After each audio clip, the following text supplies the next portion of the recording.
ہم فیس نہیں کرنا چاہتے ان کو، جو مشکلات ہیں، جو ٹربلز ہیں، جو چیلنجز ہیں، اسے نہیں فیس کرنا چاہتے. جب نہیں فیس کرنا چاہتے تو اس لیے آتے ہیں جو ایکسکیوزز آتے ہیں یا ہمارے توجیحات آتی ہیں.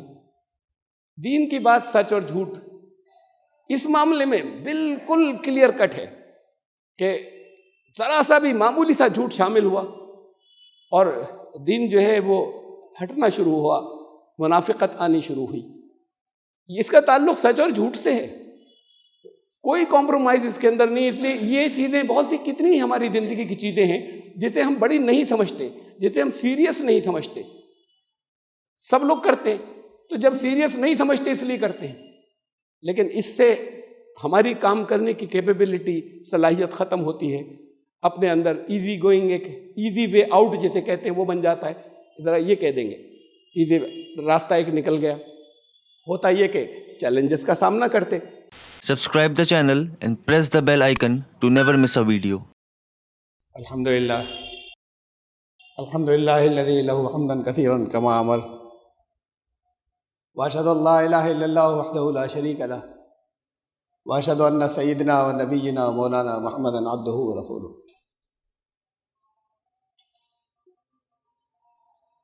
برادران کرام، ہم لوگ دن رات کوئی غلطی کرتے ہیں اور پھر غلطیوں کی توجیحات کرتے ہیں، صحیح ثابت کرنے کی کوشش کرتے ہیں، چھپانے کی کرتے ہیں، اس کے لیے کچھ لگی لپٹی باتیں کہتے ہیں. ایک تاریخ اسلام کا ایک بڑا سبق آموز واقعہ ہے. جنگ تبوک جنگ ہوئی نہیں تھی، غزوہ نام ہے غزوہ تبوک، اس لیے کہ لشکر گئے تھے. رومیوں کے بارے میں اطلاع ملی، وہ سپر پاور تھی دنیا کی. رومنس کے بارے میں کہ تیاریاں ہو رہی ہیں ان کے یہاں حملہ کرنے کی. تو نبی صلی اللہ علیہ وسلم نے یہ فیصلہ کیا کہ پریمپٹ کیا جائے، یعنی اپنی مرضی سے وہ اپنی تیاری سے اپنے وقت پر آئیں. آ جائیں گے تو لڑائی تو ہوگی. اس سے بہتر یہ ہے کہ اس سے پہلے خود پہنچ جائیں. اسے پریمپٹ کرنا کہتے ہیں. اس لیے کہ وہ اپنا وقت چھانٹیں گے تو وہ ان کے لیے زیادہ ایفیکٹو ہوگا، زیادہ اثردار ہوگا. یہ سپر پاور تھی، بہت بڑی فوج تھی ان کی. تو اس لیے اب کبھی کبھی کچھ لوگوں کو چھوڑ بھی جاتے تھے، لیکن اب سب کو نکلنے کا حکم ہوا کہ سب لوگ آئیں. اور سب سے ہی یہ بھی ہوا کہ تعاون کریں مال کا بھی. ہر ایک نے اپنی ایمان کے اعتبار سے، اپنی استطاعت کے حساب سے تعاون کیا، کنٹریبیوٹ کیا. کئی 100 کلومیٹر کا سفر بہت لمبا تھا. گرمی کا زمانہ تھا، تیز عرب کی گرمی، گرمی پیک پر تھی. کھجور مین فصل ہوتی، فصل بالکل تیار تھی، سب بیکار ہو جاتی جو لوگ جاتے جب مرد نہ رہتے. تو لیکن صحابہ تیاریوں میں پہلے سے کہہ دیا تھا رسول اللہ صلی اللہ علیہ وسلم نے کرو تیاری، اور سب لگے ہوئے تھے تیزی سے تیاریوں. عام طور سے بہت صاف نہیں کہتے تھے. جنگ سے پہلے جب تیاری کا حکم دیتے تھے کہ انفارمیشن چلی جائے گی باہر. لیکن یہ چونکہ دور بہت تھا، جہاں جانا تھا علاقہ بہت دور تھا اور سب کو لے کر جانا تھا، تو ذرا کافی پہلے سے کہہ دیا کہ سب تیاری سب لوگ نکلنے کی کریں. اپنی اپنی لوگ تیاری کر رہے تھے، گھر کا انتظام اور جو کچھ بھی اکٹھا کرنا، یہاں پہ بھی تعاون دینا، سب طرح کی تیاریاں تھیں. ہتھیاروں کو اکٹھا کرنا، سواری کا انتظام کرنا. روانہ ہوئے. یہ واقعہ نیریٹ کیا ہے، یعنی بیان کیا ہے، حضرت کعب بن مالک تھے، ان کے صاحبزادے تھے عبداللہ. انہوں نے سنایا کہ میرے والد نے یہ بتایا اس واقعے کے بارے میں، کہ انہوں نے کعب بن مالک نے یہ سوچا کہ بس کر رہا ہوں روز تیاریاں، آج کل بس یہ انتظام کر لوں، یہ انتظام کر لوں، بس جلدی کر لیتا ہوں، کل کر لوں گا فلاں. اور اس میں یہ ہوا کہ یہاں لشکر روانہ. اچھا وہ سب کو لینا تھا، بڑی تعداد تھی، تو اس میں کچھ اس کا انداز نہیں تھا کہ بھیڑ بھاڑ میں کہ کون رہ گیا گھروں کے اندر یا کون رک گیا.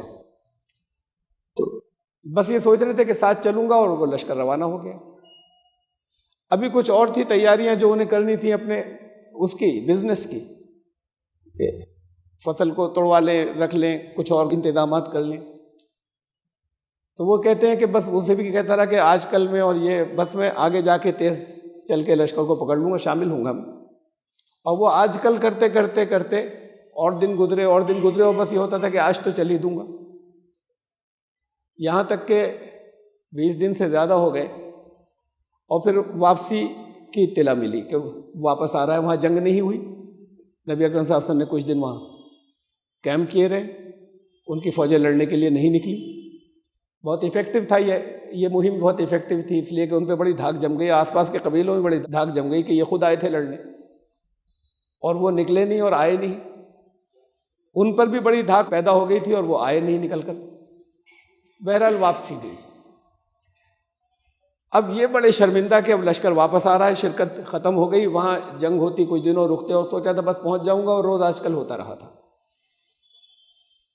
مدینے میں آئے، اپنے یہی معمول تھا نبی اکرم صلی اللہ علیہ وسلم کا، جب کسی مہم سے آتے تھے تو پہلے سیدھے مسجد نبوی جاتے تھے. مسجد نبوی میں وضو کیا، 2 رکعت نماز پڑھی، وہیں ذرا سا رکے تو لوگ ملنے آ رہے تھے. ملنے وہ لوگ آ رہے تھے جو رک گئے تھے، اور بہت سے رک گئے تھے. اور وہ آ کے اپنا ایکسکیوز دیتے تھے، ہماری یہ مجبوری ہو گئی، یہ بیمار پڑ گیا ہمارے یہاں، میرے خود اپنی ایسی طبیعت خراب ہو گئی، طرح طرح کے ایکسکیوز چل رہے تھے. مسکرا کے رسول اللہ صلی اللہ علیہ وسلم اوکے کرتے جا رہے تھے، ٹھیک ہے ٹھیک ہے. اب جانتے ہیں خوب اچھے طریقے سے کہ یہ بہانے بازیاں ہیں، جھوٹی ایکسکیوز چل رہے تھے، توجیہات چل رہی تھی اپنے نہیں جانے کی. میں کس وجہ سے نہیں جا سکا، اصل میں تو یہ تھی مجبوریاں، اور ایسا تھا، اور کسی کو اتنا تھا کہ پتہ نہیں چلا کہ آپ آج ہی نکل گئے. آپ سنتے رہے مسکرا کر سب کو کہ ہاں ٹھیک ہے ٹھیک ہے. اس کے بعد بڑے کعب بن مالک کہنے لگے میرے دل میں بڑی کشمکش تھی، کچھ میں بھی کہہ دوں. یہ سب لوگوں کو تو ایسی معمولی کچھ سوال بھی نہیں کر رہے، جانے دے رہے ہیں. پھر خیال آیا کہ اللہ کے رسول سے کیسے کہہ دوں اسے، اور ان کو تو پھر اگر ضرورت ہوگی اور تو اللہ اطلاع بھی دے دے گا، اور نہ بھی ملی اطلاع. تو یہ ڈیبیٹ چلتی رہی ہے. آیا دل میں کہ میں بھی کچھ ایکسکیوز دے دوں، کوئی توجہ پیش کر دوں، کوئی بہانہ کر دوں. سب کے مان رہے ہیں.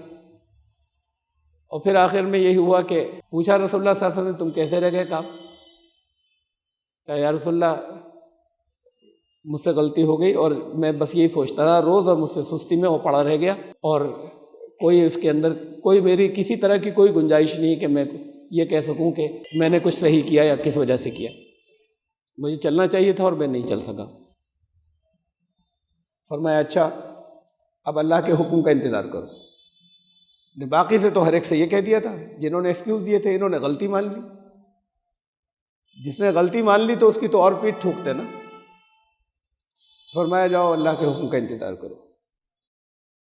چلے گئے اپنے منہ لٹکا کر، بہت افسوس کے ساتھ میں. چند دن کے بعد یہ حکم دیا ساری بستی کو. ہاں جب آ رہے تھے واپس تو پھر دل میں خیال آیا، اور کچھ لوگ رشتہ دار اور عزیز ملے بھی کہ کیا کیا تم نے، تم بھی دراصل کچھ نہ کچھ تو ایکسکیوز دے دیتے. اور تم اکیلے تھوڑی ہو، 2 لوگ اور ایسے ہی. تو ان کو دراصل یہ ہوا کون ہے 2 لوگ؟ ایک ہلال بن امیہ ہیں اور ایک اور ہیں. تو انہوں نے بھی یہی کیا جیسے تم نے کیا ہے، اور ان کو بھی یہی جواب ملا. تو کہنے لگے کہ مجھے ذرا دھارس بندی کہ میں اکیلا نہیں ہوں، بالکل سچ بات کہنے والے 2 اور ہیں، اب جو بھی اللہ فیصلہ کرے. تو بہرحال چند دنوں بڑے شرمندگی میں تھے. دن رات یہ بے چینی تھی کہ پتہ نہیں اللہ کی طرف سے کیا فیصلہ آئے. چند ہی روز گزرے تھے کہ رسول اللہ صلی اللہ علیہ وسلم نے یہ اعلان کرایا کہ سب لوگ ان سے بول چال بند کر دیں، ملنا جلنا ہر طرح کی یہ بات چیت بھی بند کر دیں، جواب دینا بھی بند کر دیں ہر بات کا. نبی کا حکم تھا، سب نے بند کر دیا، قریب ترین رشتہ داروں نے بھی. اب پوری بستی میں اکیلے رہ گئے. بے پناہ تکلیف تھی. مسجد نبی میں نماز پڑھنے جاتا تھا، کنکھیوں سے دیکھتا تھا، کبھی کبھی دیکھتا تھا کہ رسول اللہ صلی اللہ علیہ وسلم مجھے کنکھیوں سے دیکھ رہے ہیں، ادھر منہ کرتا تھا تو منہ پھیر لیتے تھے. سلام کرتا تھا تو مجھے نہیں معلوم وہ اپنے ہونٹ ہلا کے جواب دے دیتے ہو، مجھ تک آواز نہیں آتی تھی، دوسری طرف منہ کر لیتے تھے. اپنے رشتہ داروں کو سلام کرتا تھا، وہ بھی دوسری طرف منہ کر لیتے تھے، لیکن بالکل ایسا ہو گیا کہ جیسے زندگی عذاب ہو گئی۔ یہ اس شکل میں زندگی گزار رہے تھے، پھر اگلا حکم آیا، تینوں کو کہلوایا کہ اپنی جو بیویاں ہیں ان سے بھی تم اپنی دوری کرو۔ اب اس میں ہلال بن امیہ کافی بوڑھے تھے، ان کی اہلیہ آئیں اور انہوں نے کہا کہ اے رسول اللہ میرے بغیر تو یہ کچھ بھی نہیں کر پاتے، یہ تو کافی بوڑھے ہیں، میں ان کے ساتھ ان کی ضرورتیں پوری کرنے کے لیے رہ لوں گی۔ تو کہا ٹھیک ہے، ویسے فاصلہ رکھنا، تم رک سکتی ہو۔ ان کے یہاں یہ کوئی ایکسکیوز اس کا تھا نہیں کہ یہ کہتے۔ اب وہ بیوی کو بھی میں کے بھیج دیا، گھر میں تنہا رہ گئے۔ اتنا تھا کہ اس سے بول چال لیتے تھے تو وہ بھی ختم ہو گیا، اور دن رات بس اللہ سے دعا کرتے تھے، نماز پڑھتے رہتے تھے، توبہ کرتے تھے کہ سارا پورا مدینہ جو ہے وہ ایسا ہے کہ جیسے ہمیں بالکل کاٹ کر ڈال دیا گیا، اور یہ کہ ہم نے اپنی غلطی تسلیم کی تھی کہ ہم سے غلطی ہو گئی۔ اور وہ لوگ دندنا رہے ٹھاٹ سے چاروں طرف، وہ جو جا کے جھوٹے لیم ایکسکیوزز دے کر آ گئے تھے، جھوٹے بہانے کر کے آ گئے تھے، اور جانتے تھے حضور صلی اللہ علیہ وسلم کہ یہ سب جھوٹے بہانے۔ اس پر کافی دن گزرے، یہاں تک کہ پھر 40 دن گزر گئے۔ 40 دن زندگی مشکل ہو گئی، تینوں کا یہی حالت ہو گئی۔ تو ان کا واقعہ ان کے صاحبزاد نے ذرا تفصیل سے بتایا۔ کعب بن مالک نے گھر میں اپنے رکے رہتے تھے، باہر نکلتے تھے تو کوئی منہ اٹھا کر نہیں دیکھتا تھا، قریب جاتے تھے تو منہ پھیر لیتے تھے لوگ، رسول اللہ صلی اللہ علیہ وسلم کا حکم تھا۔ ایسی اس حالت کے اوپر ایک دن ایسا ہوا کہ اپنے چچا زاد بھائی کے باغ تھا، اس کے دیوار کود کے گئے گا گیٹ سے، تو جانے کی ہمت نہیں ہوئی کہ ذرا ان کے پاس جا کے کچھ بات کہوں کہ بھئی تم حضور سے جا کے پھر سفارش کر دو۔ سلام کیا جا کر، تو انہوں نے بھی منہ پھیر لیا، پھر سلام کیا، پھر جواب نہیں سنا۔ پوچھا کہ میں کیا ایمان والا نہیں ہوں؟ کوئی جواب نہیں دیا۔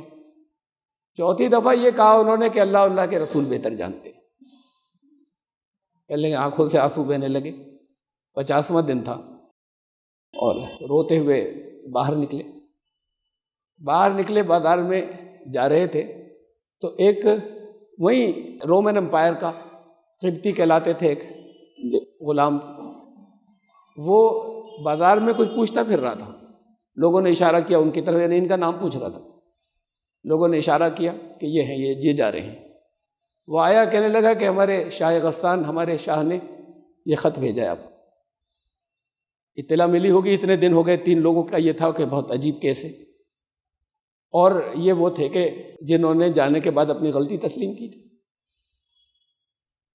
خط کو دیکھا تو خط میں لکھا تھا کہ تمہارے آقا نے تم سے سنا ہے کچھ اچھا سلوک نہیں کیا، تمہاری قدر نہیں کی، تم تو بہت صلاحیتوں کے ہو، پڑھے لکھے بھی ہو، تو تم ہمارے یہاں آ جاؤ تو تمہاری قدر ہوگی۔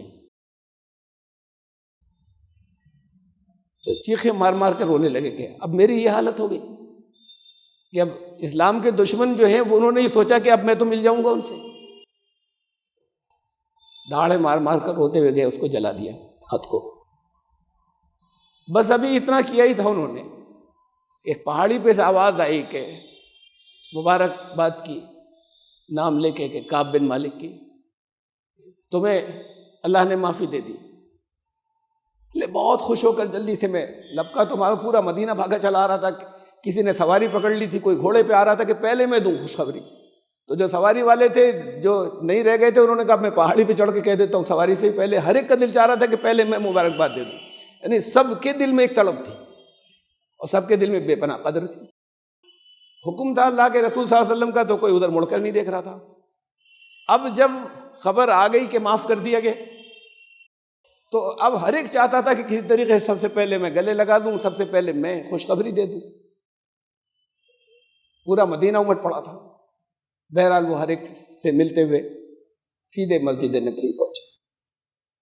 نبی اکرم صلی اللہ علیہ وسلم کا چہرہ خوشی سے کھلا ہوا تھا۔ جا کے پوچھا کہ یا رسول اللہ، آپ نے معاف کیا یا اللہ نے؟ فرمایا اللہ کا حکم آیا ہے۔ اور خود بہت خوش تھے، بے پناہ خوش خود سب، یعنی اپنے دل میں بہت تڑپ تھی، لیکن بڑا سخت امتحان گزرا، بے پناہ سخت امتحان گزرا۔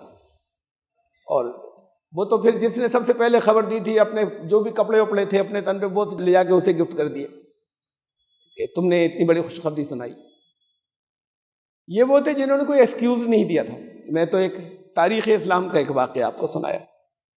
ایک غلطی ہوئی تھی، اس غلطی کی کوئی توجہ نہیں، اور اس کا اثر یہ ہوا کہ سزا مل گئی. اب یہ تو اندر سے تو حضور صلی اللہ علیہ وسلم کا دل بھی تڑپ رہا تھا، جانتے تھے کہ اچھے ہیں، لیکن ڈائریکٹ اثر جو اس وقت زمانے نے دیکھا، لوگوں نے دیکھا، خود انہوں نے ان کے اوپر جو کچھ بیتی ہوئی تھی کہ ایک سزا مل گئی. ایک بڑا سخت امتحان آ گیا تھا، اس امتحان میں ڈالا گیا. کتنی شرمندگی ہے. یہ شرمندگی واقعی سچی ہے تو اس کے لیے کیا کیا کر سکتے ہیں. تو بے پناہ ایک سخت امتحان سے ان کو گزارا گیا، اس بات پر کہ انہوں نے کہا کہ مجھ سے غلطی ہو گئی. اب اگر کوئی یہ کہے مجھ سے غلطی ہو گئی فوراً ہی چھوڑ دیں تو اس میں کوئی فرق ہی نہیں. چیک تو کر لیں وہ کون تھے جنہیں چھوڑ دیا تھا. سارے منافق تھے، سب ایک ایک ان میں سے وہ سارے منافقین کا ٹولہ تھا. اب یہ انہوں نے طرح طرح کے لیم ایکسکیوزز رکھے تھے، جھوٹی توجیحات کی تھیں، جھوٹے بہانے بنائے تھے. انہوں نے سچ کہہ دیا. اب سچ کہنے کے بعد اگر ویسے ہی چھوڑ دیں، ابھی یہ تو معلوم ہو کہ ایمان کتنا ہے. گئے تو نہیں تھے، غلطی تو ہوئی تھی. ان کے درجے کا تو اس وقت کم از کم اس وقت تک تو نہیں مانا گیا ان کو جو باقی لوگ گئے تھے. اب یہ اپنی غلطی، اپنی کتنی ندامت ہے، کتنی شرمندگی ہے، اور کتنا اس کے لیے ٹکے رہتے ہیں یہ توبہ کے اوپر. تو ایک بڑے سخت امتحان سے گزارا گیا، اس امتحان سے وہ کامیاب نکلے. یہ ایکسکیوزز ہم سب روز دیتے ہیں کہ کوئی چیز ہو گئی، کوئی غلطی، کہا کہ یہ جا کر ذرا سی بات بنا دی. یہ ایکسکیوزز جو ہیں یہ کیسے دیتے ہیں؟ یہ اس کے اندر دو چیزیں ہوتی ہیں. یا تو یہ ہوتا ہے کہ جو غلطی کی ہے وہ یا تو ڈینائل ہوتا ہے کہ نہیں کی ہم نے، انکار ہوتا ہے. اور انکار نہیں ہوتا تو کسی طریقے سے کچھ اسے ہلکا کر کے رکھنا چاہتے ہیں. ہلکا کر کے رکھنے میں یا تو یہ ہوتا ہے کہ اپنے آپ سے کچھ کاٹتے ہیں، میرا اتنا قصور نہیں تھا، ہو گئی کچھ لیکن اتنا قصور میرا نہیں تھا، کچھ حالات بتائے اصل میں کیا بات ہو گئی. یا اسے ثابت کرنے کی کوشش کرتے ہیں کہ یہ سرے سے تھی نہیں غلطی، یہ تو یعنی نہیں کہ میں نے نہیں کی، میں نے تو کیا لیکن اس میں کوئی خاص بات نہیں ہے، یہ تو بہت نارمل بات ہے. یہ دو طرح کے ایٹیچیوڈز ہوتے ہیں جس میں اپنی وہ کرتے ہیں، توجیحات کرتے ہیں اور ریشنلائز کرتے ہیں، صحیح ثابت کرتے ہیں اپنے آپ کو کہ کوئی خاص میرے قصور اس میں ہے ہی نہیں.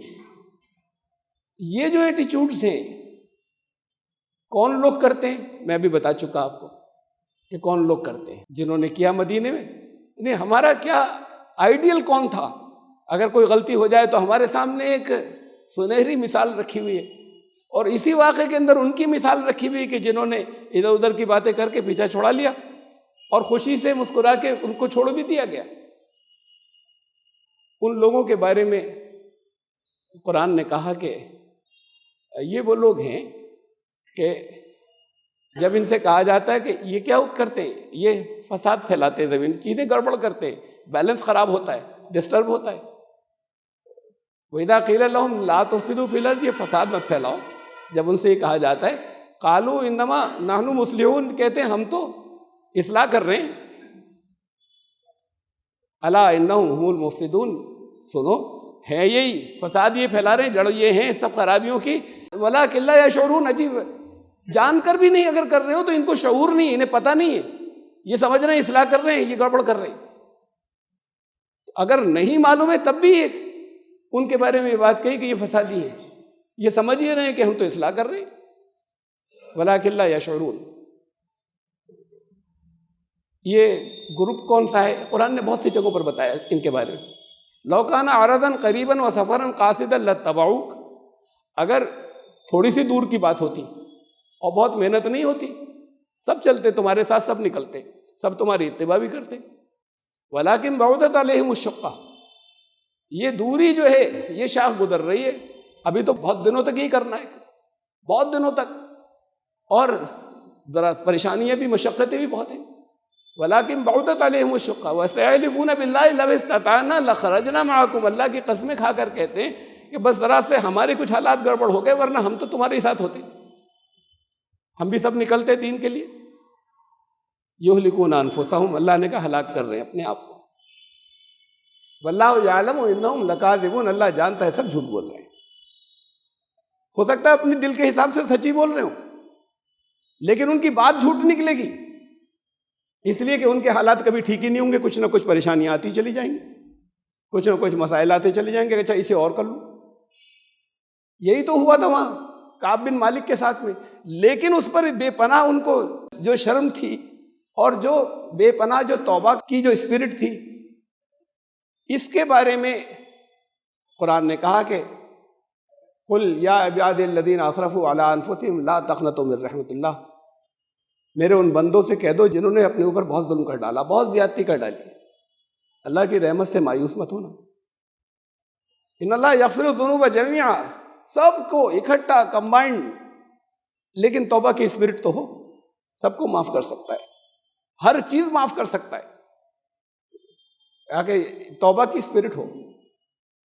ان سے کہو کہ سر تسلیم ہم تو کر دیں, واسلموا لہ, سر تسلیم ہم کر دیں. وانیبوا الی ربکم, ان سے کہو اپنے رب کی طرف لوٹو پلٹو. واسلموا لہ, اور سر تسلیم ہم کرو, تو وہ سب معاف کر دے گا, سب کر سکتا ہے معاف. لیکن اس سے پہلے کہ پھر مسائل گھیر لیں, اس سے پہلے کہ گھر جاؤ, یہ عذاب آ جائے تمہارے اوپر, عذاب ضروری نہیں کہ یہ سب طرح سے ہوتا ہے, افراد میں بھی ہوتے ہیں, آرگنائزیشن جماعت, دینی جماعت کے اندر بھی وہاں بڑی ایک پورے مسلمانوں کی تھی, الگ الگ ہو گئے. لوگ ہوتے ہیں ان سے کہا جاتا ہے جماعتوں کے اندر کہ اب کوئی بات ہوئی, اب اس میں کچھ کلیریفیکیشنز ہونے, نہیں پوچھتے, پوچھیں گے تو گھر جائیں گے. ہم جب وہ پوچھیں گے تو کہیں گے آپ نے بات کب واضح کی تھی, ابھی پوچھ لیا ہوتا. جو سمجھدار ایماندار ہیں وہ پوچھتے رہتے ہیں کہ یہ سمجھ میں نہیں آئی, ہمیں کرنا ہے نا کام, بیٹھے رہتے ہیں کہ بات ہی نہیں, جب پوچھا تو بات ہی کلیئر نہیں ہوئی تھی, آپ نے یہ کب بتایا تھا. یہ ایٹیچیوڈز ہوتے ہیں ایویژن کے, یہ ایٹیچیوڈز ہوتے ہیں بچنے کے, یہ ایٹیچیوڈ ہوتے ہیں ایکسکیوزز کے, لیم ایکسکیوزز. اسے بھی یہ بھی اسی کیٹیگری میں آتا ہے, جھوٹے بہانوں کے. تو کرتے کیوں ہیں, ریزن کیا ہوتا ہے؟ جو لوگ لیم ایکسکیوز, پہلے اپنی ایگو بڑھتی ہے, میں ٹھیک ہوں بالکل, اپنی ایگو اس میں بڑھتی ہے.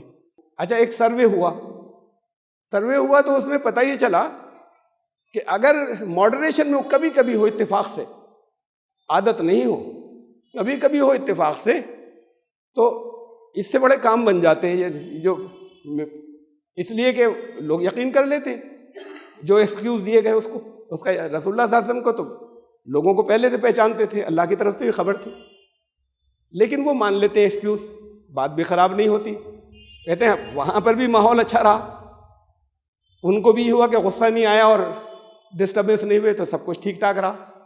لیکن یہ ایک سروے ہوا تو اس میں معلوم زیادہ تر لوگ جو ہیں وہ اس سے کچھ فائدے ہی ہو جاتے ہیں کبھی کبھی اگر, لیکن وہ ماڈریشن میں ہوتا یہ کہ ماڈریشن میں نہیں رہتا, پھر ایک عادت پڑتی ہے کہ کس طریقے سے بلیم اتارے, اپنی ایگو کی پڑتی ہے. اور اس کے اندر یہ ہوتا ہے کہ اپنے خود انسان جو ہے وہ اس کی عادی ہوتا چلا جاتا ہے. کچھ دقتیں ہیں نا, فیس کریں, سامنا کریں, پریشانیاں اٹھائیں, وہ نہیں اٹھائیں, اتنے سے کام چل گیا, آگے پھر ایسی کام چلائیں گے, پھر ایسی کام چلائیں گے, تو پھر یہ ہوتا چلا جاتا ہے, لگاتار ہوتا چلا جاتا ہے. اور پھر اس کے بعد یہ ہوتا ہے کہ کام کی کیپیبلٹی, صلاحیت ختم ہوتی چلی جاتی. تو آخری طور پر یہ عذاب ہے اللہ کی طرف سے کہ آخری طور پر اپنا نقصان ہوتا ہے. تو یہ انسان کو خود اپنا نقصان ہوتا ہے اور اس نقصان کو انسان کو جھیلنا پڑتا ہے. یہ لیم ایکسکیوزز سے ہوتا ہے, مختلف طرح کی جو باتیں کہیں. اب اس کو جو یہ سائیکالوجی کے اندر, ہیومن سائیکالوجی کے اندر, سوشل سائیکالوجی کا سبجیکٹ ہے باقاعدہ یہ, کہ اس کے اندر اس کو ڈیزوننس کہتے ہیں, کہ یہ کنجینیٹیو ڈیزوننس, اندر ایک تضاد پیدا ہوتا ہے, کر کچھ رہے ہیں کہہ کچھ رہے ہیں, اس سے اپنے اندر ایک کنٹرڈکشن تضاد آتا ہے. وہ تضاد اپنی شخصیت کو ختم کرتا چلا جاتا ہے, اور وہ تضاد پھر باقی رہتا ہے, وہ ورودابھاس اندر باقی رہتا ہے. اسے یہ بھی ان کی جو لینگویج کے اندر کہتے ہیں coping with the mechanism of excuses, کہ یہ ایک میکینزم ہے کہ اس سے ہمارا کام صحیح بن جائے گا۔ اصل میں اسلام کی اسپرٹ کے یعنی سب لوگوں سے میں کہہ رہا ہوں، اور ہم میں سے سب کرتے ہیں ایسا کہ ہم طرح طرح کے کبھی اپنے آپ سے کرتے ہیں، کبھی دوسروں سے کرتے ہیں۔ اپنے آپ سے ہم نے جھوٹے ایکسکیوز دیے، نہیں یہ تو بات اصل میں ایسی ہو گئی تھی، ورنہ میں تو بالکل ٹھیک ہوں۔ کبھی دوسروں سے کرتے ہیں۔ تو یہ جو ایکسکیوزز ہوتے ہیں، یہ لیم ایکسکیوزز ہوتے ہیں، یہ اپنی شخصیت کو کل کرتے چلے جاتے ہیں اور ختم کرتے چلے جاتے ہیں۔ پھر اسٹیج وہ بھی آتی ہے کہ جہاں دوسروں کی نظر میں برے ہو جاتے ہیں، ایک ریپوٹیشن خراب ہوتی ہے، انریلائبلٹی آتی ہے، قابل اعتبار نہیں بچے۔ یہ ایک مرتبہ بہت تھوڑے سے لوگوں سے اتفاقیہ کبھی تو کوئی بات ہم غلط کہہ کے بچ سکتے ہیں کہ کسی بہت سے لوگوں سے ایک مرتبہ کوئی چھوٹی سی بات کہہ کر بچ سکتے ہیں، لیکن ہمیشہ نہیں بچ سکتے بہت سے، چاہے وہ لوگ بہت سے ان سے کہہ کر، اور اس میں پھر یہ ہوتا ہے کہ پھر ریپوٹیشن اپنی خراب ہوتی ہے۔ اپنی شخصیت کو اصل نقصان ہے، یہ ہے عذاب، اصل عذاب جو یہ ہے وہ یہ ہے۔ ان لوگوں نے کیا کیا کہ سارا مدینہ محبت کر رہا ہے، انہوں نے، ہم فیس نہیں کرنا چاہتے ان کو جو مشکلات ہیں، جو ٹربلز ہیں، جو چیلنجز ہیں، اسے نہیں فیس کرنا چاہتے۔ جب نہیں فیس کرنا چاہتے تو اس لیے آتے ہیں جو ایکسکیوزز آتے ہیں یا ہمارے توجیحات آتی ہیں۔ دین کی بات سچ اور جھوٹ اس معاملے میں بالکل کلیئر کٹ ہے کہ ذرا سا بھی معمولی سا جھوٹ شامل ہوا اور دین جو ہے وہ ہٹنا شروع ہوا، منافقت آنی شروع ہوئی۔ اس کا تعلق سچ اور جھوٹ سے ہے، کوئی کمپرومائز اس کے اندر نہیں۔ اس لیے یہ چیزیں بہت سی کتنی ہماری زندگی کی چیزیں ہیں جسے ہم بڑی نہیں سمجھتے، جسے ہم سیریس نہیں سمجھتے۔ سب لوگ کرتے ہیں، تو جب سیریس نہیں سمجھتے اس لیے کرتے ہیں، لیکن اس سے ہماری کام کرنے کی کیپیبلٹی، صلاحیت ختم ہوتی ہے۔ اپنے اندر ایزی گوئنگ، ایک ایزی وے آؤٹ جسے کہتے ہیں وہ بن جاتا ہے۔ ذرا یہ کہہ دیں گے ایزی راستہ ایک نکل گیا۔ ہوتا یہ کہ چیلنجز کا سامنا کرتے، انہوں نے کیا اتنا بڑا چیلنج، یہ بہت سنہری حرفوں میں لکھا جائے گا تاریخ انسانی کے اندر، کتنا بڑا چیلنج جس کا انہوں نے تینوں نے سامنا کیا۔ یہ مثال رکھی گئی، معاف کر دیتے نا، یہ رہتی دنیا تک کے لیے ہمارے سامنے مثال رکھی گئی کہ دیکھو پھر غلطی تو ہوئی تھی۔ تو اسے شیم اینڈ گلٹ کی جو فیلنگ ہوتی ہے اندر آتی ہے، ہم کچھ غلط کرتے ہیں، اس کو اپنے اندر چھپا لیتے ہیں لوگ اور کوشش یہ کرتے ہیں کہ یہ چھپ جائے۔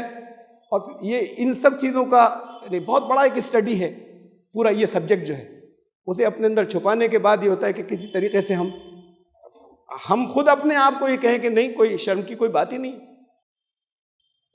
اصل میں بات یہ ہے کہ وقتی طور پر اگر فرض کیجئے، وقتی طور پر جس کے بارے میں جیسے میں نے کہا سروے یہ ہے کہ اگر کبھی کبھار کچھ لوگوں نے کیا تو اچھا ہی ہوا، لانگ رن میں نقصان ہوتا ہے، کبھی کبھار نہیں رہتا۔ اسلام تو کبھی کبھار کی بھی اجازت نہیں دیتا۔ شرمندہ ہونا کی تو بہت بڑی بات ہے، شیم اینڈ گلٹ، شرمندہ ہونا اور اپنے غلطی کا احساس ہونا، تو یہ غلطی کا احساس ہونا تو بہت قیمتی چیز ہے۔ شرمندہ، شیم کا مطلب شرمندہ ہونا تو بہت قیمتی چیز ہے۔ دنیا والوں کے سامنے شرمندہ ہوئے تو کیا ہوا، اللہ کے سامنے شرمندہ نہ ہو، اور ہوئے شرمندہ تو اللہ نے معافی دے دی۔ معافی اللہ کے پاس سے آئے۔ معافی کیا ہوتی ہے؟ وہ معافی یہ ہوتی ہے کہ تم یہاں پر ٹھیک ہوتے چلے جاؤ گے، جیسے یہاں پہ سزا مل رہی تھی اس کی وجہ سے وہ جو شیم اینڈ گلٹ ہے، اگر اس کو دبایا نہیں، اس کی توجیحات نہیں کی، تو تم یہاں پر جو چیلنجز ہے اس کا سامنا کرتے چلے جاؤ گے اور تمہاری شخصیت نکھرتی چلی جائے گی۔ اللہ کے یہاں تو جو حساب دینا ہے وہ اپنی جگہ، بہت اہم موضوع ہے یہ، اس لیے کہ بہت عام خرابی ہے۔ تو اس سے سارے لوگ بچیں۔ زندگی کو اپنی اگر جہنم ہونے سے بچانا ہے، جنت اپنی اگر بنانی ہے، تو اللہ کے سامنے شرمندہ ہونا، توبہ کرنا۔ قرآن نے کہا کہ توبہ جو ہے وہ لیست التوبۃ للذین یعملون السوء بجہالۃ، ہو گئی غلطی، ہر ایک سے ہوتی ہے، لیکن اگر غلطی سے ہو گئی، یعملون السوء بجہالۃ، توبہ جو ہے ان لوگوں کی قبول کی جائے گی جو غلطی سے کچھ کر لی تھی، انہوں نے غلطی سے جہالت میں نادانی میں کر لی تھی، انہوں نے غلطی کی، ثم یتوبون من قریب، جلدی احساس ہو گیا، توبہ کر لی۔ تو توبہ وہ تھی جو انہوں نے کی تھی، توبہ کہتے ہیں پلٹ کر صحیح راستے پہ چل دینا. یہ اللہ توبہ اس کی کسی استغفر اللہ کی تسبیح کو توبہ نہیں کہتے. تو فَأُولَٰئِكَ يَتُوبُ اللَّهُ عَلَيْهِمْ, اللہ پھر ان کی توبہ قبول کرتا ہے, پھر اللہ بھی پلٹتا ہے ان کی طرف. اور اللہ تو جانتے ہی ہے نا سب. آپ سے چھپا لوں گا میں, کس سے چھپاؤں گا؟ چھپ جائے گا آپ سے بہت کچھ. وہ شیم اینڈ گلٹ کی کوئی چیز میں غلط توجہ اپنی کر کے میں کہہ دوں, لیکن اس سے نہیں چھوٹے گا. علیم بذات الصدور, تو سینوں کے اندر کی بات جانتا ہے نا. ابھی ہوا بھی کچھ نہیں, وہ جانتا ہے. سامنے سے کوئی رزلٹ برا نکل کر نہیں آیا تھا. یہ جو کاز اینڈ ایفیکٹ کا جو سلسلہ ہے, ہر چیز کا ایک بدلہ ملتا ہے. یہ کاز اینڈ ایفیکٹ اپنا یہ اصول جو کائنات کے اندر ہے یہ بدلہ دیتا ہے. سچی توبہ ہے اس کا بدلہ دیتا ہے. زندگی اچھی ہوتی ہے اس کا بدلہ بھی دیتا ہے. تو توبہ جو ہے یہ تو اچھی چیز ہے, قابل قدر چیز ہے. شرمندہ ہونا اچھی چیز ہے اور قابل قدر چیز ہے. میں چاہتا ہوں ان کے سامنے نظر نیچی نہیں ہوں, آپ کے سامنے نہیں ہوں, تو آپ کے سامنے نیچی نہیں ہوں اور ہم اللہ کے یہاں سے ریجیکٹ ہو گئے, ساری دنیا کے سامنے نظریں نیچی ہو جائیں, لیکن اللہ کے یہاں توبہ قبول ہو جائے. ان کی ہوگی قبول, فرمایا ان کی نہیں ہوگی کہ جو بالکل آخری وقت میں جب نقصان پہنچنا شروع ہو گیا, سب کچھ ختم ہونے جا رہا ہے, ان کی نہیں ہوگی قبول. اس وقت کہیں کہ میں انی تبت الآن, اب میں کر رہا ہوں توبہ, اب میں پلٹ رہا ہوں, نہیں کی جائے گی.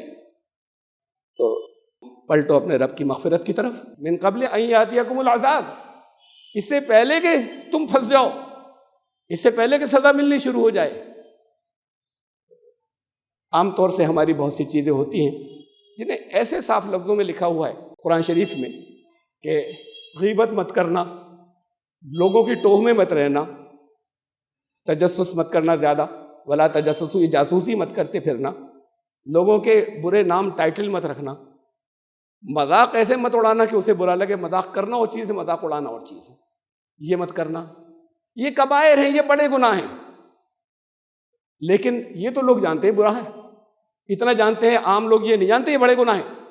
جس چیز سے قرآن نے روکا وہ کبائر ہیں, کبیرہ گناہ ہیں سارے. ہم پتہ نہیں کس کس چیز کو ہم نے بڑے گناہ بنا لیا ہے اور ان چیزوں کی طرف توجہ نہیں ہوتی. اچھا, یہ تو ایک آیت کے اندر یا بعض اور آیتوں کے اندر بعض اور چیزیں صاف صاف لکھ کر آ گئی نا ایسے. یہ تو بالکل نظروں سے اجل, یہ اس موضوع پہ بات ہی نہیں ہوتی. یہ غلط ایکسکیوزز دینا, لیم ایکسکیوزز اور جھوٹے, اور اس کے نتائج کیا کیا نکلتے ہیں مختلف انداز میں قرآن شریف نے جگہ جگہ رکھا ہے, اسے کیا کیا نکلتے ہیں. تو پھر اصل میں تو وہ جس نے یہ کہا کہ ہم تمہارے ذہن کے اندر کوئی وسوسہ پیدا ہوتا ہے اسے بھی جانتے ہیں, جو تمہارے دل میں کوئی خیال گزرتا ہے ہمیں تو وہ بھی معلوم ہوتا ہے. وَنَحْنُ أَقْرَبُ إِلَيْهِ مِنْ حَبْلِ الْوَرِيدِ, تمہاری جان جس رگ سے جا رہی ہے, یہ باڈی الگ چیز ہے نا, اور جان کیا چیز ہے؟ نفس, جو اصل میں ہوں, جو اصل آپ ہیں, وہی جان ہے. یہ جسم تو میڈیم بنتا ہے, وہ اصل جان جو ہے, جو اصل جو نفس ہے, اچھا برے کا رزلٹ سب اسے ملتا ہے. تمہارے اپنے نفس سے, وہ جو تم اصل ہو, اس سے زیادہ میں تم سے قریب ہوں. نحن اقرب الیہ من حبل الورید, ہم اس سے زیادہ قریب ہیں تم سے. تو پھر چھپے گا تو کچھ بھی نہیں. چاہو تو اپنی شخصیت کو بنا لو اور چاہے تو اپنی شخصیت کو تباہ کر دو. قد افلح من تزکا, جس نے اپنے آپ کو ایوالو کیا, اپنا ارتقا چاہا, اپنا وکاس کیا, وہ فلاح پا گیا. یہ ایک اصول قرآن نے بتایا. تو یہ اب اس بات کو رکھیں خیال کہ بعض وہ چیزیں ہیں کہ جس کو ہماری تقریروں میں نہیں آتا, ہماری کتابوں میں نہیں آتا, اور ہماری اپنی شخصیت کی تباہی اور ہمارے اپنے ایوولوشن اور ہمارے تزکیے اور ہمارے اونچا اٹھ جانے اور ہمارے وکاس سے متعلق بات ہے, خود اپنی ذات کے اندر بھی اور ہماری سوسائٹی اور سماج کے اندر بھی. ایسی کسی چیزیں قرآن نے تو کوئی چیز چھوڑی نہیں ہے. 1400 سال پہلے ان سبجیکٹس کی بات کی ہے جو ماہرین نفسیات, یہ بہت بڑا سبجیکٹ ہے اس کا, سائیکالوجی کا, ماڈرن سوشل سائیکالوجی کا, سماجی نفسیات کا بہت بڑا سبجیکٹ ہے. ایکسکیوزز, لیم ایکسکیوزز, اور بہت کچھ بڑے بڑے سائیکالوجسٹ نے اس کے اوپر کتابیں لکھی ہیں پوری. تو جو ماڈرن سائیکالوجی کو اب سے 60 سال پہلے اور 70 سال پہلے اور 100 سال پہلے معلوم ہوا, قرآن اس کی ساری تفصیلات جو ہے وہ دے رہا ہے 1400 سال پہلے. اور اسے کہتے ہیں کہ وہ تو 1400 سال پہلے جو باتیں آئی تھیں اس سمے کے لیے تھی نا, آج تو ویلڈ ہوں گی نہیں. ارے آج تم پیچھے پیچھے چل کر ان چیزوں کو ڈسکور کرتے چلے جا رہے ہو، پیچھے آ کر ان اصولوں کو لاتے چلے جا رہے ہو جو 1400 سال پہلے بتائی تھی، اور کتنی چیزیں ایسی گزر چکی، تو پھر باقی کو بھی مان لو ایسے ہی، تمہاری کامیابی کی ضمانت ہے۔ اس پر انسان دیکھتا ہے کہ رزلٹ کسی چیز سے نکلتے چلے جا رہے ہیں، تو پھر اس کے بعد اس لائن کو آگے اگر سمجھ میں نہیں آتی تب بھی مان لیتا ہے کہ یہ بالکل صحیح راستہ ہے۔ جو لوگوں کو نہیں معلوم، جو سائنس کو وہ جب معلوم ہو گیا تو معلوم ہوا، قرآن تو پہلے بتا رہا تھا، جو ماڈرن سائیکالوجی کو، علم نفسیات کو، بڑے بڑے دنیا کے ماہرین کو جو نہیں معلوم تھا، ایسا کہ بڑی نئی ڈسکوری لے کر آئے، وہ قرآن پہلے سے ایکسپلین کر رہا ہے ساری باتیں بڑی باریکی کے ساتھ میں، بڑے نفیس انداز میں، اور مثالیں رکھ دی نا، جیتی جاگتی مثالیں رکھ دی۔ جو تبوک میں ہوا آپ نے تفصیلات سنی، تو بات یہ ہے کہ اپنی اپنی زندگی کو بچانے کے لیے ہم یہ شرمندگی کچھ بھی نہیں ہوتی۔ میں اگر بازار میں کھڑے ہو کے کسی کہہ دوں تم سے زور سے بولا تھا، سوری معاف کر دینا، اپنی ایگو روکتی ہے، اپنی انا روکتی ہے، لیکن انسان دوسروں کی نظروں میں اوپر ہوتا ہے، اونچا اٹھتا ہے، وہ پھر شخصیت کو بناتا ہے۔ یہ چیز جو ہے وہ شخصیت کی تعمیر کرتی ہے کہ ہم نے غلطی کو مانا تو ہم غلطی کو سدھاریں گے، آگے شرمندگی نہ ہو جائے، اور ہم نے شرمندگی کو لیم ایکسکیوزز، غلط توجیحات میں چھپا دیا، ہم سمجھیں گے کام چل گیا، شخصیت ڈس انٹیگریٹ، ٹکڑے ٹکڑے ہونی شروع ہو جاتی ہے، انسان کے لیے کو اپنے آپ کو نقصان ہوتا ہے۔ اللہ تعالیٰ ہمیں ان اصولوں کو سمجھنے کی جو اللہ نے خود بتائے ہیں اور اپنے نبی کے ذریعے اور صحابہ کرام کے ذریعے ہمیں دکھا بھی دیا، مختلف جیتے جاگتے واقعات ہمارے سامنے رکھ دیے مثالوں کے اندر، ان کی پیروی کرنے کی توفیق عطا فرمائے۔ بارک اللہ لنا وکم فی القرآن العظیم، انہ تعالی جواد کریم ملک البر الرحیم۔